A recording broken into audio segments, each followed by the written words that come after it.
My fellow Nigerians, let me begin by congratulating all of us for witnessing the celebration of another Democracy Day today, the 12th day of June 2024. This year also marks our nation's 25 years of uninterrupted democratic governance.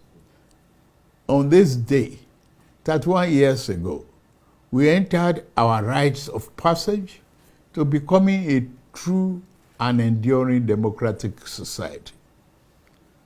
Going through this passage was hard and dangerous.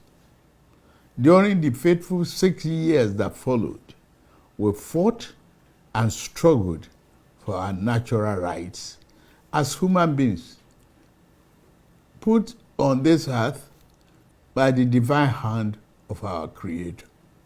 We lost great heroes and heroines along the way. In this struggle, the winner of June 12, 1993 presidential election, Chief MKO Abiola, the most significant symbol of our democratic struggle, his wife, Kudirat, General Shehu Musa Yar'Adua, and Pa Alfred Iwani, amongst others, sacrificed their very lives. They bravely surrendered their fortunes so that our nation might have a better one.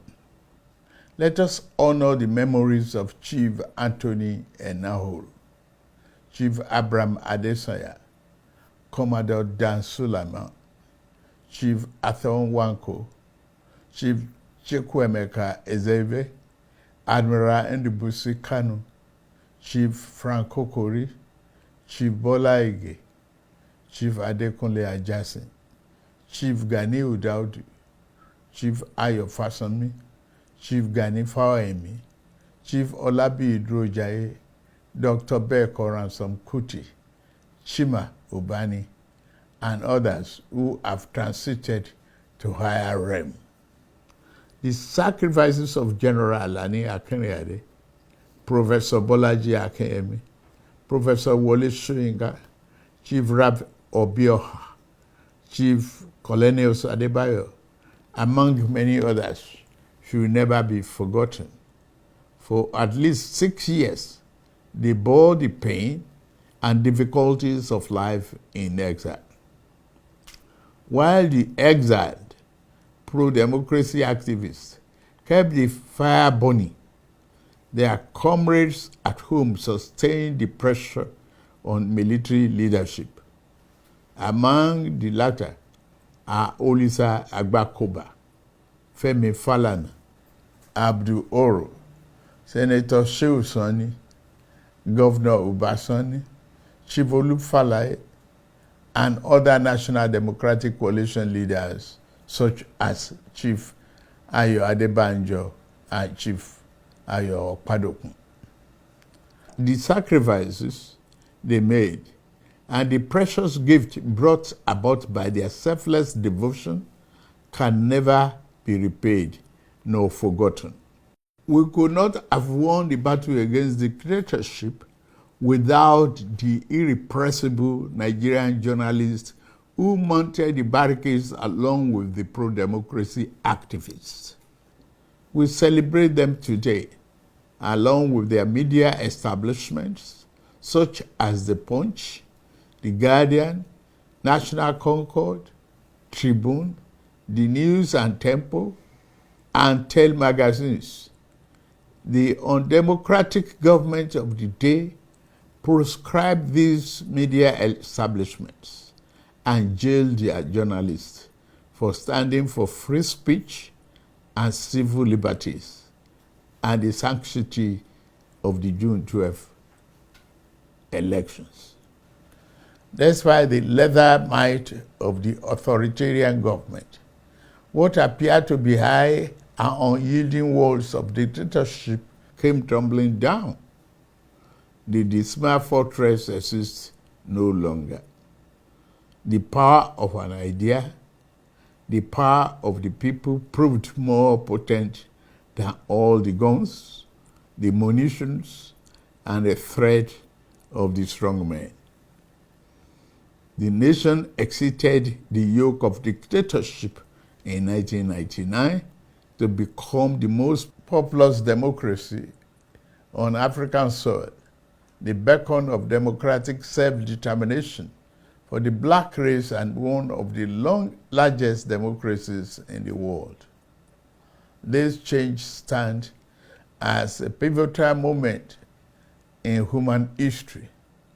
From this change, we shall never turn, nor shall annals of mankind's progress forget the sublime meaning of this great moment.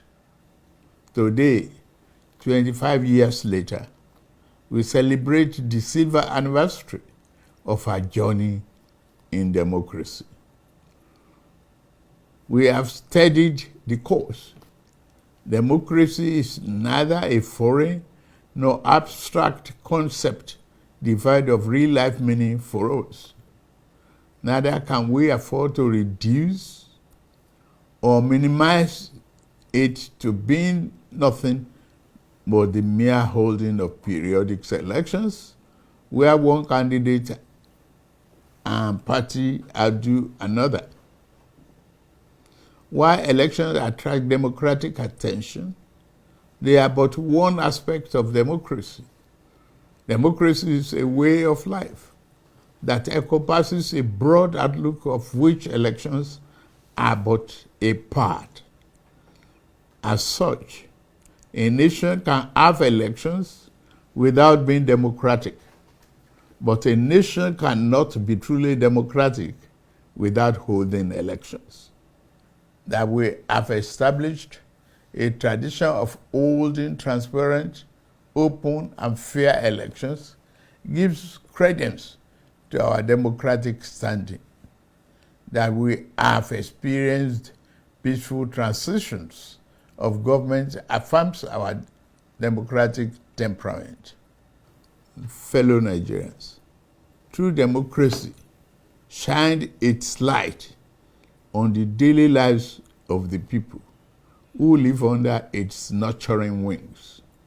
It affords us the freedom and liberty to think as we want, live where we want, and pursue whatever legitimate endeavors suits us.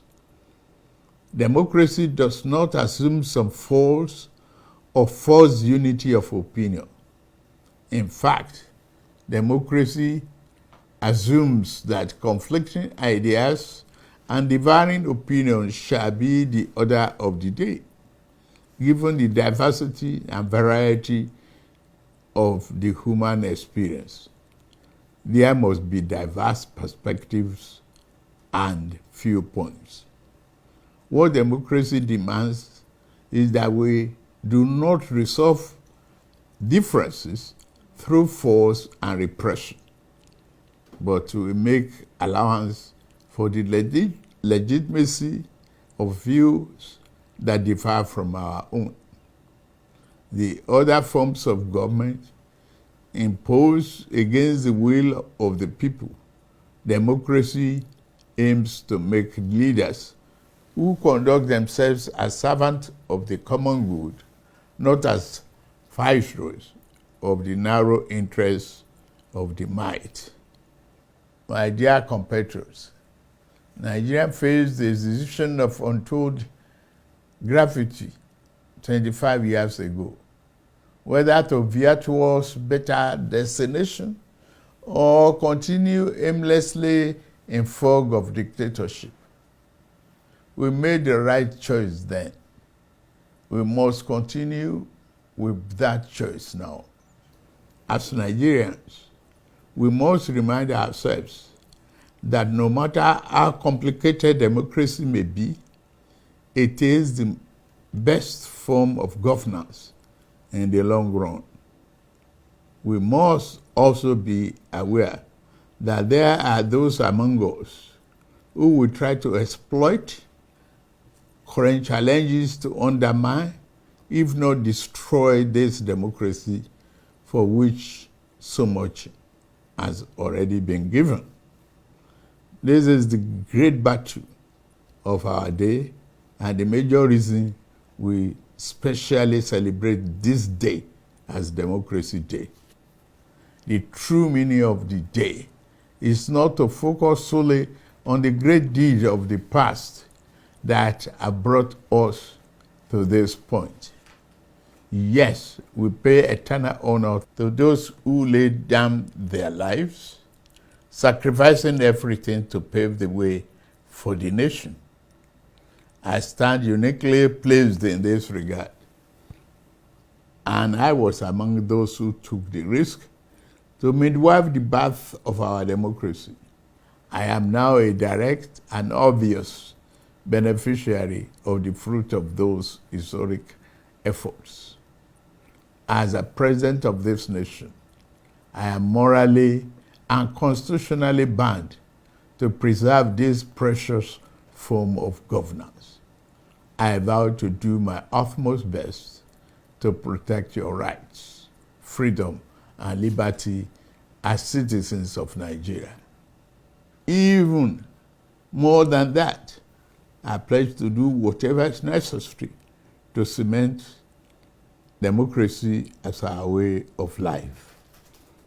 Although the challenges are steep and multiple, I am grateful to lead Nigeria at this moment in our history and point in our democratic journey.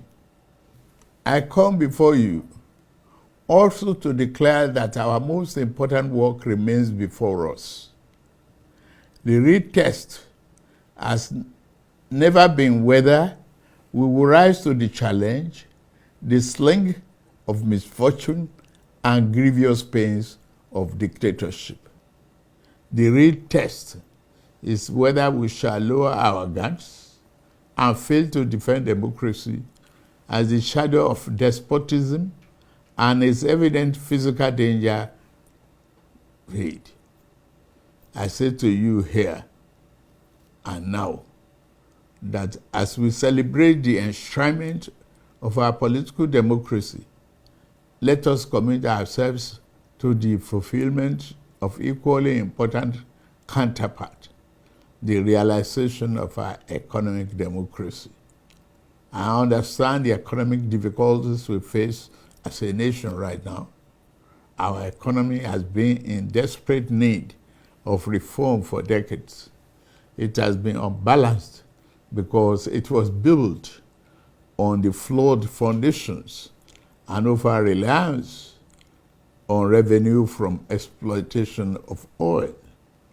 The reforms we have initiated are intended to create a stronger, better foundation for future growth. There is no doubt that the reform has occasioned hardship. I feel your pains. Yet, there are necessary repairs required to fix the economy over the long run so that everyone has access to economic opportunity, fair pay, and compensation for its endeavor and labor. As we continue to reform the economy, I shall always listen to the people and will never turn my back on you. In this spirit, we have negotiated in good faith and with open arms with organized labor on a new national minimum wage. We shall soon send our executive bill to the National Assembly to enshrine what has been agreed upon as part of our law for the next 5 years or less. In the face of labor's call for national strike, we did not seek to oppress or crack down on the workers as a dictatorial government of the past would have done. We chose the path of cooperation over conflict. Nobody was arrested or threatened. Instead, the labor leadership was invited to break bread and negotiate towards good faith resolution. Reasoned discussions and principled compromise are a hallmark of democracy. These themselves shall continue to animate my policies and interaction with the constituent part of our political economy. I take on this vital task without fear or favor, and I commit myself to this work until we have built a Nigeria where no man is oppressed. In the end, our national greatness will not be achieved by traversing or traveling the easy way. It can only be achieved by taking the right one. The words of American President Franklin Roosevelt sadly ring true, and I quote, "There are many ways of going forward, but only one way of standing still," and unquote. We dare not slumber, lest the good things awaiting our immediate future pass us by. We dare not plant our feet in the idle standstill in the middle of the intersection of hope and despair. We know the proper way forward, and we shall take it. The initial rays of a brighter tomorrow now appears on the horizon. An abundant future and our capacity to achieve that future lies within our reach. Democracy and the institution it begats over to take us to our profound destination. Let us board this progressive train together. And together, let us move Nigeria forward. Let's continue to keep the fire of democracy burning. Let's keep the torch lit for generations to come. May God continue to bless the Federal Republic of Nigeria and preserve our democracy. I wish us all Happy Democracy Day.